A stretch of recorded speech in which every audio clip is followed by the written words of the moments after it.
Bueno, muy bienvenidos a este capítulo número 5 del curso breve de cámaras hiperbáricas de Leader Life. Este es un capítulo relativamente breve, pero también muy importante, ya que vamos a destacar las características que debe poseer o que debe tener una varosala, teniendo en cuenta todas las recomendaciones y normativa técnica que aplica para este tipo de equipos biomédicos. Entonces, ¿qué es la varosala? La varosala es el ambiente donde debe instalarse la cámara hiperbárica. Como tal, cada cámara hiperbárica requiere de una cierta área que en el caso del modelo Sport de Leader Life es de 18 metros cuadrados y en cualquier otro de los modelos de Leader Life requiere de 24 metros cuadrados porque obviamente tiene una mayor superficie. Requiere 20 metros cuadrados de área disponible en la varosala, ¿sí? Entonces por eso ven ahí en el plano que aparece un espacio de 6x4 que da los 24 metros cuadrados. En el caso de la Sport será 6x3. Bien, entonces si lo que se requiere en el caso de las cámaras hiperbáricas o en el caso de las varosalas, tal como se pide en el manual, son 3 tomacorrientes. Lo importante de los tomacorrientes, se piden los 3 tomacorrientes y un medio de salida, un medio de escape para el oxígeno que se utilizó en la cámara o que utilizó el paciente. Entonces, una vez más, volvemos a la definición de que el oxígeno que entra a la cámara es oxígeno de grado medicinal, pero el que sale de ella, por estar utilizado por el paciente y por estar en una concentración menor a lo que indica la norma, obviamente ya no puede ser considerado oxígeno medicinal. Ahora bien, dijimos, por un lado, que se requieren 3 tomacorrientes. Por otro lado, dijimos que se requiere una salida del gas de escape de la cámara hiperbárica, y además se requiere también en la construcción de la cámara hiperbárica, de la varosala, se requieren también ciertos materiales particulares, es decir, se requieren elementos metálicos para todo lo que es mueblería, para todo lo que es ventanas, para todo lo que son sillas, muebles y demás. Todo es preferible que sea metálico. ¿Por qué? Por el carácter no combustible del metal. Ahora bien, se debe tener en cuenta también que todos los elementos metálicos, el escritorio, la silla y demás, las ventanas, sí, acá no aparece la ventana, pero si hubiera una ventana como tal, todos estos elementos metálicos, las cortinas y demás, deben estar aterrizados, ¿sí? Aterrizados, o deben estar puestos a tierra, ¿sí? ¿Por qué? Porque no nos olvidemos que los elementos metálicos son elementos que no son combustibles, pero muchos de ellos conducen la electricidad. Entonces, ¿qué es lo que van a notar? Que de pronto el carro portacamillas, ustedes lo tocan en un ambiente de varosala y el carro portacamillas les da una corriente eléctrica, ¿sí? O les da un chispazo eléctrico, sienten el arco eléctrico, digamos, ¿no? ¿Por qué? No porque esté electrificado, ni mucho menos, sino porque este carro portacamillas es una superficie conductora, al igual que muchos pisos de las varosalas que tienen un mallado conductivo. La cámara hiperbárica como tal también tiene su toma a tierra. Entonces esta toma a tierra de la cámara hiperbárica debe ser obviamente separada de las tomas a tierra de los tomacorrientes. Y como les decía, tienen que ser elementos metálicos, no combustibles, y preferiblemente deberían estar todos aterrizados o puestos a tierra, o lo que se llama también, para probar esta situación, se requiere una prueba de equipotencialidad, ¿sí?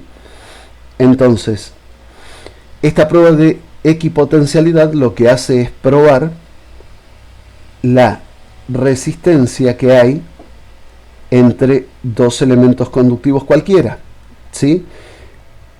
Dos elementos que estén puestos a tierra. Probablemente la silla sea metálica y no esté puesta a tierra, pero sí está a través de ese enrejado de la cámara, del suelo de la cámara, está puesto a tierra también.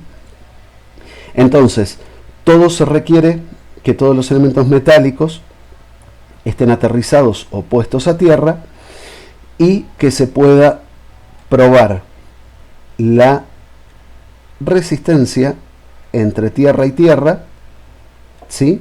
Que la resistencia debe ser menor a 1 ohmio. Y por otro lado también se puede probar, como estamos hablando de equipotencialidad, estamos hablando de potenciales o estamos hablando de tensiones, ¿sí? Al estar hablando de tensiones, si hablamos de una resistencia muy baja, la tensión también tiene que ser muy baja, menor a los 20 milivoltios por norma.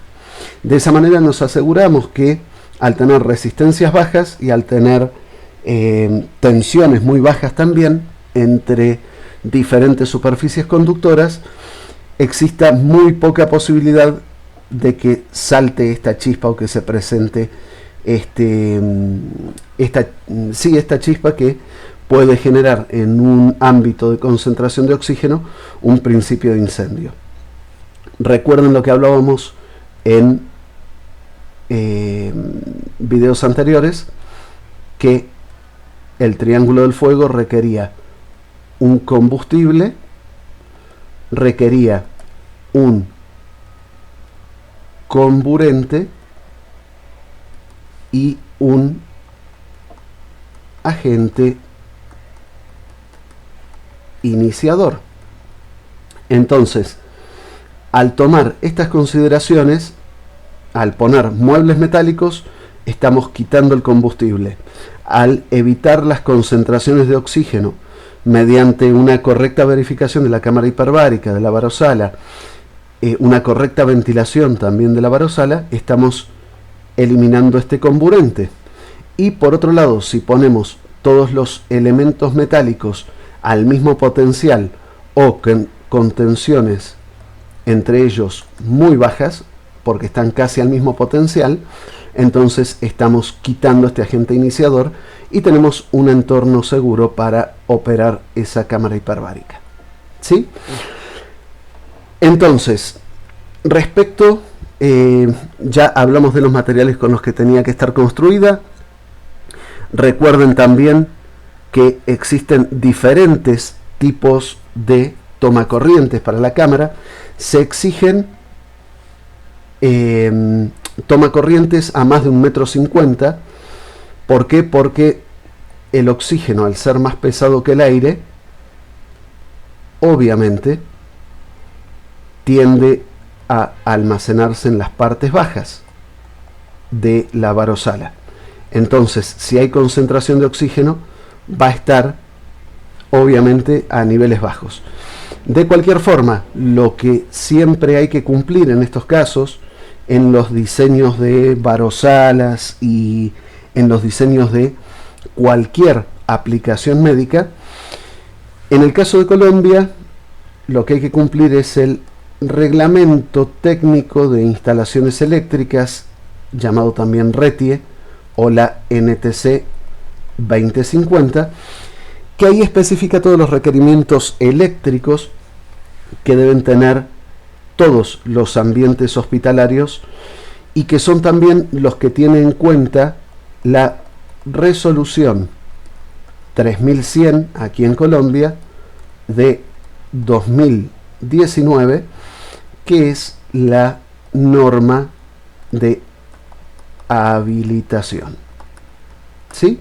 Entonces, todas estas cuestiones de materiales no combustibles, de ventilación, de áreas mínimas, de requerimientos para instalaciones de equipos biomédicos y eso, aparece tanto en el RETIE, la parte eléctrica, como en la norma de habilitación, y lógicamente cumpliendo estas dos cosas se cumplen los requerimientos que aparecen propios en el manual. ¿Sí? El manual no tiene mayores requerimientos. Bueno, sí, tiene algunos requerimientos especiales, pero son más que nada para diseño, no para varosala, que son los requerimientos para equipos o contenedores presurizados para ocupación humana. Sí, que es la norma PHVO, pero básicamente cumpliendo la norma RETIE, que eso lo hace un electricista certificado, y cumpliendo los requerimientos de la resolución 3100 de 2019, se están cumpliendo los requerimientos que tiene también el manual de la cámara hiperbárica Liber-Ralph. En todo caso, lo que sí se pide en el manual, que no aparece porque es propio para medicina hiperbárica, es que la cámara hiperbárica debe tener, como les decía hace un rato, una toma a tierra propia para ella. ¿Sí? Las tomas a tierra lo vamos a ver un poco más adelante, pero por más que sean separadas, en algún lugar siempre se junta con otras tierras también. ¿Sí? Entonces siempre se mantiene este principio de equipotencialidad o de puesta a tierra. ¿Sí? Entonces, equipotencialidad. Entonces se pide una toma a tierra específica para la cámara hiperbárica, distinta a las tomas a tierra de los tomacorrientes. ¿Qué tipo de tomacorrientes se pueden poner? Ustedes van a ver, bueno, lo tengo en otra diapositiva, así que sí, otra de las cuestiones que tienen que tener muy en cuenta es la descarga de la cámara hiperbárica. ¿Sí? Acuérdense que viene de la pared, del sistema de gases centralizados o del tubo, ¿sí? Viene el receptáculo verde con oxígeno y alimenta la cámara. Y después de la cámara, los gases que se utilizan tienen que ir a parar a algún lado y no se pueden liberar a la atmósfera de la varosala. Entonces, ¿qué especificaciones tenemos? Más adelante vamos a ver algunas especificaciones propias del método de escape de gases, propiamente dicho. Por lo pronto, fíjense en esta diapositiva, que es una varosala que, a diferencia de la anterior, tenemos dos cámaras hiperbáricas del tipo panorámica o cualquier otro donde el paciente va acostado. Y fíjense lo que les decía, en el caso de las cámaras panorámicas o similares, se requiere 24 metros cuadrados por cámara hiperbárica. En el caso de las Sport, 18 metros cuadrados por cámara hiperbárica. Fíjense que acá, para dos cámaras, obviamente 24 metros cuadrados por cámara, por dos serían los 48 metros cuadrados para las dos cámaras hiperbáricas. Y fíjense que se cumple con esta medida de 8 metros por 6 metros. 8 por 6 da los 48 metros cuadrados que se requieren para las dos cámaras hiperbáricas. Fíjense también que cada una de esas cámaras tiene 3 tomacorrientes mínimo, ¿sí? Pero 3 tomacorrientes son suficientes, no tanto para la propia cámara, ¿sí? Sino para cualquier otro equipo que se requiera conectar estos tomacorrientes, ¿sí? Y tengan en cuenta también que los equipos que se conectan a estos tomacorrientes también deben estar controlados y no pueden ser cualquier tipo de equipo, ¿sí?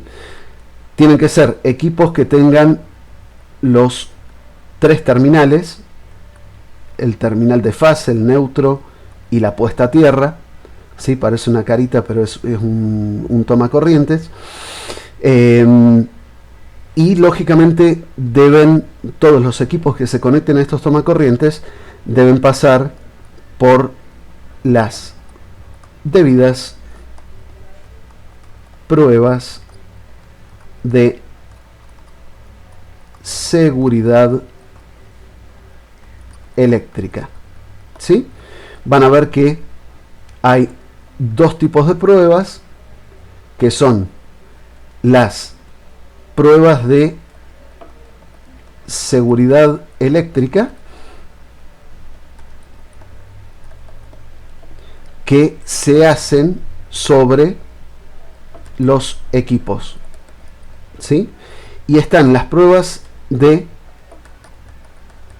entorno paciente, que se hacen sobre la varosala o precisamente el entorno donde va a estar ubicado el paciente. Ahora bien, acá también requerimos una salida para los gases de las cámaras, que vamos a ver un poquito más adelante, pero lo que tienen que tener en cuenta en esta diapositiva es que cuando tenemos 2 cámaras hiperbáricas se requiere un poco más de espacio, obviamente. Se requieren 24 metros cuadrados por cámara hiperbárica, y además cada una de esas cámaras hiperbáricas debe tener los servicios de electricidad propiamente dichos para cada una de ellas, ¿sí? Después el tema de los escritorios, todo esto es una distribución sugerida como tal, no es obligatoria ni mucho menos, ¿sí? Por lo tanto, el escritorio, si no quieren, puede no estar, pero siempre se sugiere que haya una silla para la enfermera para que no esté parada durante tanto tiempo, que haya un escritorio donde se puedan sentar o arreglar papeles o la historia clínica del paciente, ¿sí?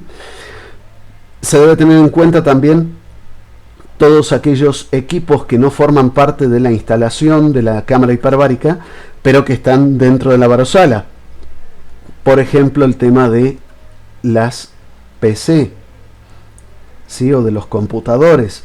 Todos estos equipos son equipos electrónicos que deberían estar sujetos a pruebas de seguridad eléctrica y de entorno del paciente, y no necesariamente se cumple con esto, ¿sí?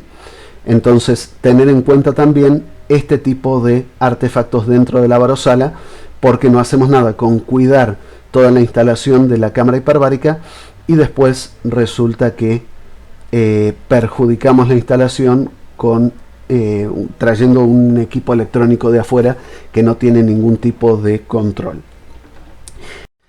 Les mencionaba recién el caso de las cámaras Sport, que a diferencia de los 24 metros cuadrados por cámara que requieren la panorámica u otras, en el caso de las cámaras Sport se requieren 18 metros cuadrados por cámara. Entonces, en ese caso, fíjense que al tener 2 cámaras Sport, 2 por 18, vamos a tener 36 metros cuadrados, que acá se cumplen con un recinto de 6 metros por 6 metros. El resto de consideraciones completamente igual a las cámaras panorámicas o similares. Los 3 tomacorrientes por cámara, verificar la seguridad eléctrica y de entorno, seguridad eléctrica y entorno del paciente para cada cámara y para la varosala, y las salidas de gases, que ahora las vamos a ver un poco más en detalle. Sobre la salida de gases, bueno, se requiere una salida de gases, ¿ok? ¿Por qué? Porque sale un oxígeno relativamente concentrado, pero mezclado con el dióxido de carbono que exhala el paciente durante su tratamiento.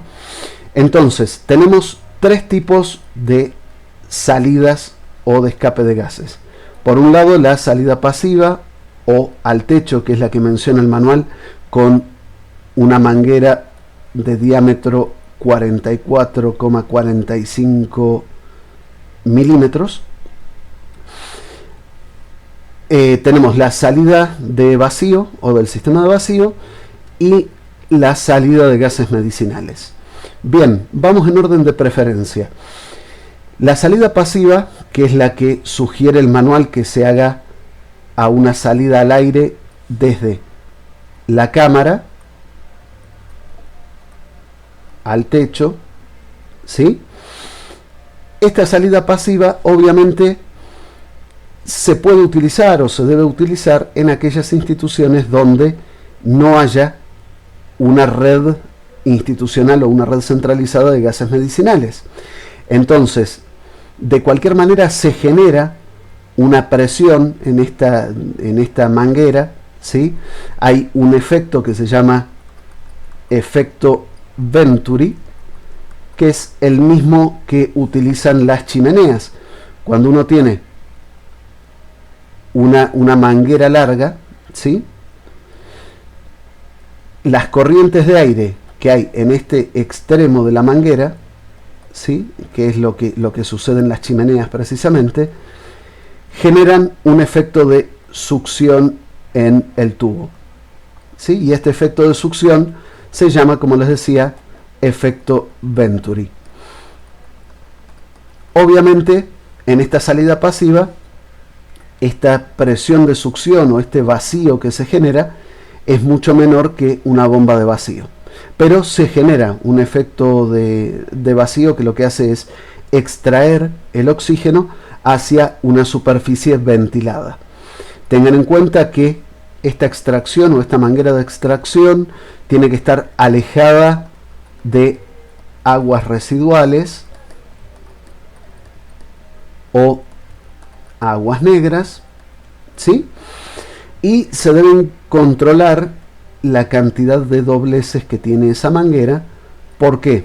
Porque en estos tipos de diseños puede existir concentración de oxígeno. Si no tenemos una corriente de ventilación apropiada, la presión no va a ser la apropiada y no va a absorber estas concentraciones de oxígeno y va a quedar oxígeno almacenado en las mangueras o represado ahí. Entonces, la salida pasiva se utiliza en sitios donde no hay red centralizada de gases medicinales. Necesitamos, obviamente no se va a instalar toda una red de gases medicinales exclusivamente para la cámara hiperbárica, porque no se justifica simplemente. Y después sí es importante controlar los dobleces y la concentración de oxígeno en la manguera. Después tenemos la salida de vacío, que lógicamente es una presión mucho más fuerte y existe en las instituciones donde haya centrales de gases en la institución. ¿Cómo identificamos la salida de vacío? Porque es de color blanco, porque dice vacío generalmente, y acá dice no usar aceites, ¿sí? Ni lubricantes. En todos los que son sistemas de gases medicinales no se debe utilizar aceites o lubricantes. Entonces, sí identificarla por la salida de color blanco. Para Colombia se utiliza la convención que usa el color blanco. En otros lados, que no es la norma colombiana, pero se usa una salida de color amarillo, ¿sí? Pero el amarillo acá lo usamos para el aire medicinal. Entonces, acá lo que vamos a ver que esta salida es de color blanco y que lógicamente esto tiene una válvula que cuando esta válvula se conecta empieza a generar vacío, o el vacío está ahí hasta que se abre la válvula, ¿sí? Entonces, ¿dónde se utiliza? En aquellos sitios donde la salida a un espacio abierto de la varosala no es de muy fácil acceso, ¿sí? Entonces, en aquellos sitios de pronto donde se está en una planta baja, donde hay pisos superiores, donde se está en el medio de una planta que no se puede salir fácilmente al exterior, ¿sí? Porque no se olviden también que esta salida pasiva no debe ser a falsos cielos rasos, debe ser al exterior. La salida pasiva siempre es al exterior o afuera de la varosala, pero esto no quiere decir que tenemos un falso cielo raso y en el falso cielo raso sacamos la manguera acá y la dejamos acá. ¿Por qué? Porque se concentraría todo el oxígeno en la parte del cielo raso. Entonces no es la idea esa. Entonces, tengan en cuenta la salida de vacío. Obviamente debe existir una red de gases medicinales en la institución. Se utiliza en sitios donde no hay una salida al exterior sencilla. ¿Por qué? Porque son plantas de hospitales muy grandes y cuesta encontrar una salida, o donde hay una ventilación forzada por aire acondicionado, ¿sí? O digamos donde la ventilación se hace por aire acondicionado. Tengan en cuenta que también, de acuerdo a la distribución, puede, por diseño del hospital y por tema de presiones negativas y positivas, puede existir la necesidad de utilizar una salida de vacío que fuerce la salida del oxígeno hacia la central de vacío de gases medicinales. Entonces, ¿cuándo se usa también? Cuando o nos brinda este sistema un sistema de extracción rápido. Debe evaluarse también la presión de extracción que se está utilizando y se utiliza muchas veces en sitios con falsos cielos rasos, por esta cuestión que les decía de no poder dejar una manguera de extracción pasiva en un cielo raso donde tampoco hay corrientes de ventilación que generen esta presión interna para evacuar el oxígeno. Y finalmente hay un sistema que es el menos aconsejado en este caso, pero que algunos autores lo consideran válido, que es el sistema de extracción de gases anestésicos residuales, ¿sí? Obviamente esto es mucho más limitado. ¿Por qué? Porque tiene que existir no solo una red central de gases, sino que además no debería estar disponible la salida de vacío, y además debe existir, que esto no existe en todos lados, una salida de gases anestésicos residuales. ¿Y cuál es el tema de esto? Que para que haya una salida de este tipo, la institución debe tener una UCI, un quirófano, ¿sí?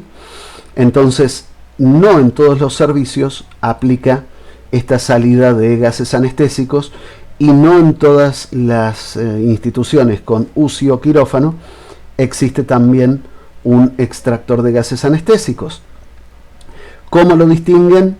La salida de gases anestésicos, porque tiene un color morado, y sí o sí, por eso se dice que es la menos recomendada, porque deben analizarse los gases anestésicos que se utilizan en esa institución, porque si bien no existe riesgo de explosión o de incendio o de algún desastre directo, pero sí ha habido casos donde en la bomba de extracción la mezcla de oxígeno puro o de oxígeno en altas concentraciones con algunos gases anestésicos obviamente ha generado algún problema en el lugar de la bomba, en el sitio de la bomba. Entonces, por eso se dice que se prefiere cualquiera de los otros dos métodos antes que este de gases de la salida de gases anestésicos. Ahora bien, en cuanto a los tomacorrientes, ustedes en las instituciones van a encontrar la sigla de estos tomacorrientes es NEMA, es National Electrical Manufacturers Association, ¿sí? Y regula todo lo que tiene que ver con este tipo de tomacorrientes. Las características, ustedes van a ver a los tomacorrientes con estas características, ¿sí? NEMA 515R. El 5 corresponde a 120 voltios, el número 6 corresponde a 208, 230, 240 y el 14 para ambas tensiones. En realidad, para Colombia, como se maneja con 110, 120 voltios, van a ser NEMA 5. Para otros países, como Argentina, que maneja 220 voltios, se va a manejar el NEMA 6. Este segundo número nos indica la carga en amperaje, ¿sí? O la corriente que puede manejar ese tomacorrientes, ¿sí? Tengan en cuenta que las cámaras hiperbáricas son neumáticas, es decir, funcionan por aire, no funcionan con electricidad. La electricidad, o lo que va conectado acá, es pura y exclusivamente el intercomunicador, ¿sí? Antes era un intercomunicador que venía con baterías o pilas y obviamente después por el tema que no se llevaba un control de la carga de pilas y baterías, se optó por un intercomunicador alimentado con una fuente de alimentación que baja de los 110 volts a 9 voltios. Esta tensión es muy bajita y es la única que se puede usar, la máxima que se puede usar en medicina hiperbárica. Y después el último número o la última sigla, la última referencia que tiene los tomacorrientes NEMA es la R o la P. Si es R es para receptáculo, que es generalmente lo que vamos a instalar en las paredes, o la P, que es para plug o enchufe, que es lo que va conectado al equipo. Así que obviamente NEMA 515R significa un tomacorrientes de 120 voltios máximo, 15 amperes y del tipo receptáculo. Ahora bien, en las instalaciones de las cámaras hiperbáricas o de la varosala, obviamente ustedes pueden encontrar cualquiera de estos tomacorrientes, ¿sí? Pueden encontrar de color rojo, de color naranja, de color blanco, ¿sí? O ICF. Fíjense que el ICF tiene como dos teclas acá, que es una protección para áreas húmedas. Entonces, todos ellos, ¿sí? Fíjense que tienen en su cuerpo grabado, ¿sí? Tienen un punto verde. Este punto verde indica que ese tomacorrientes es de grado hospitalario. ¿Qué significa que sea grado hospitalario? GH o HG en inglés, ¿sí? Significa que los bornes tienen una fuerza mucho más grande que los tomacorrientes normales. ¿Qué quiere decir? Que para extraer el plug o el enchufe de estos tomacorrientes se requiere hacer una fuerza que por norma es mayor a 115 gramos, ¿sí? Es decir, uno hace fuerza para extraer cada uno de los pines y tiene que medir, de hecho esto es una prueba que se hace, tiene que medir que la resistencia que genera ese tomacorriente sea mayor a 115 gramos.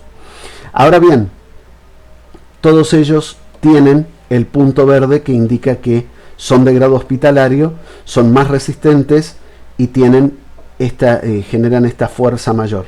¿Qué es lo que evita esto? Que al enchufar, al conectar y desconectar permanentemente elementos eléctricos de allí, que los contactos se vayan aflojando y que después, en muchos lugares lo van a ver en las camas de pacientes y eso, van a ver que a pesar de estar en un entorno hospitalario, ustedes conectan un equipo a la cabecera del paciente un cargador de celular, no sé, cualquier equipo que conecten a la cabecera del paciente, y van a ver que queda flojo, se cae, se daña, ¿sí?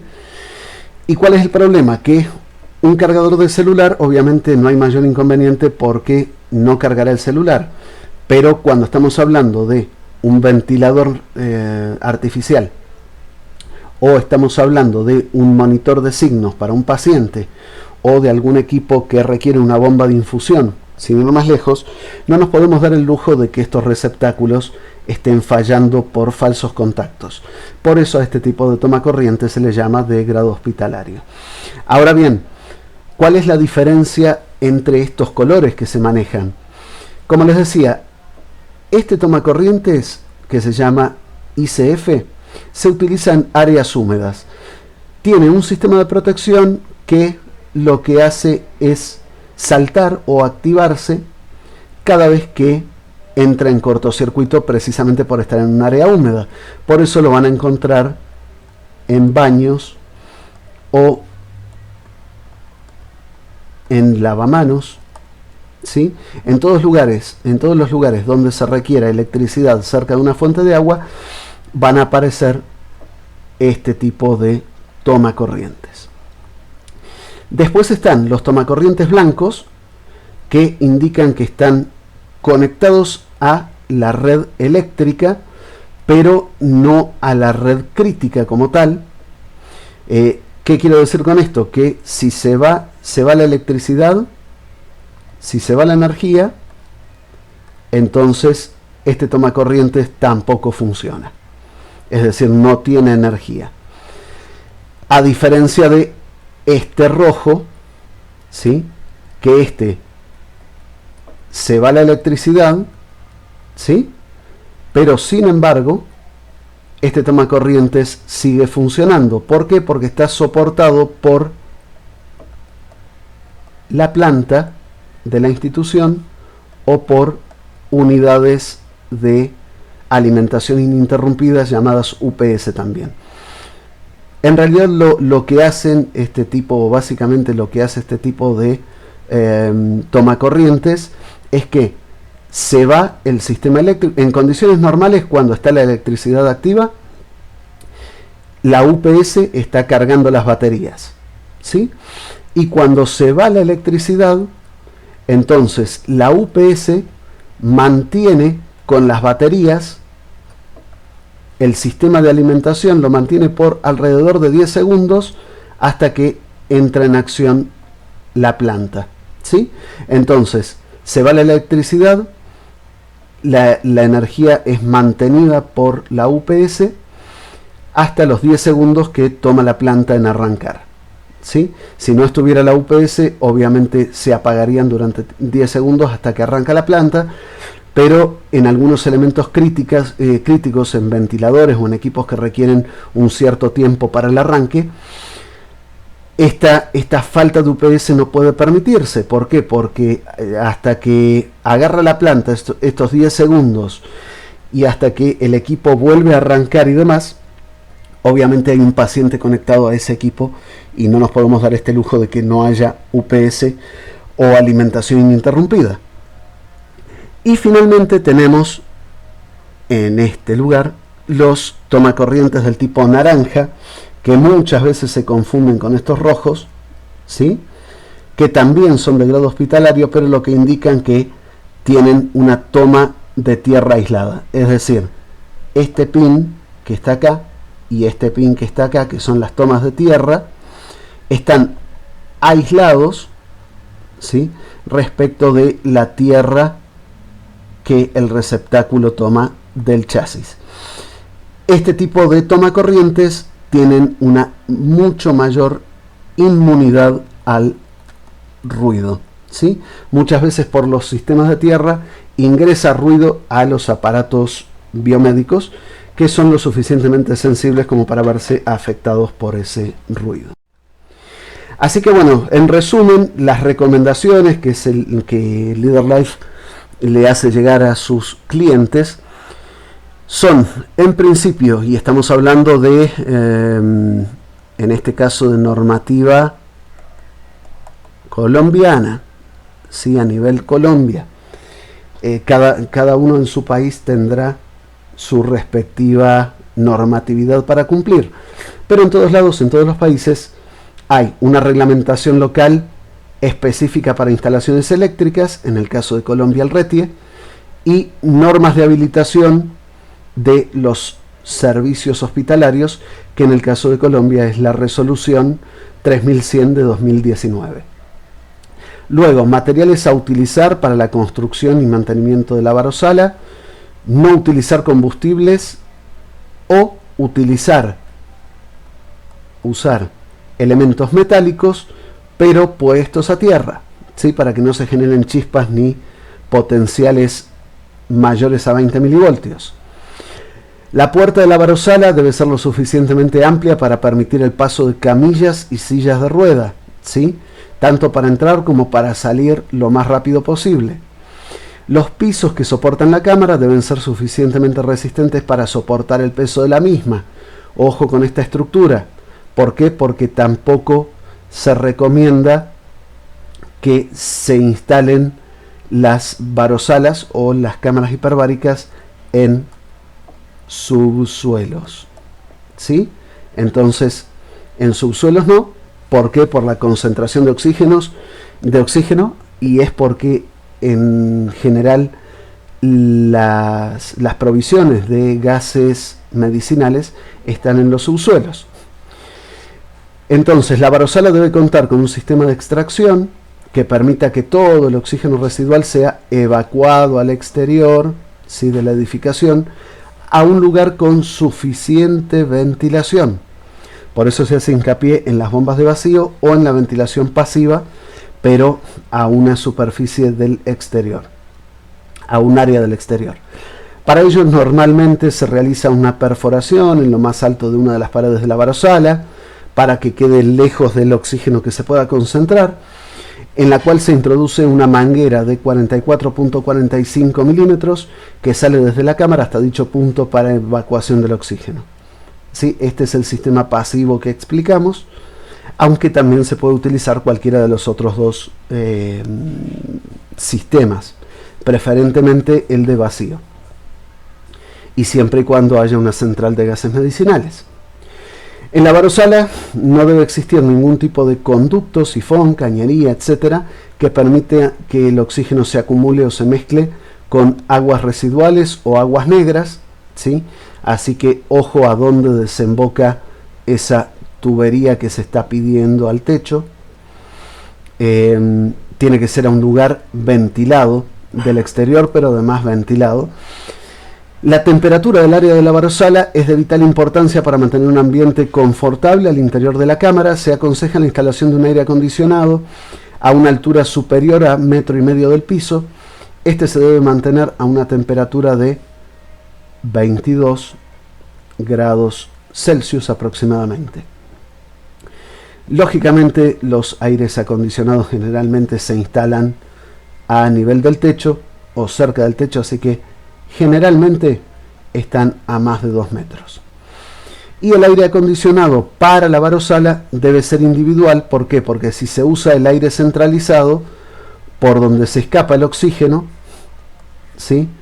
Y es un oxígeno que digamos ya tuvo su uso, va con restos de dióxido de carbono del paciente y demás, y lógicamente ese oxígeno puede pasar a través del aire centralizado a otros espacios de la institución que no queremos en realidad que llegue a esos sitios.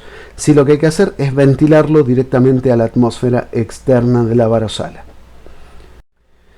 Así que bueno, eso fue todo por el video número 5. Los veo en el próximo video, en el número 6. Muchísimas gracias.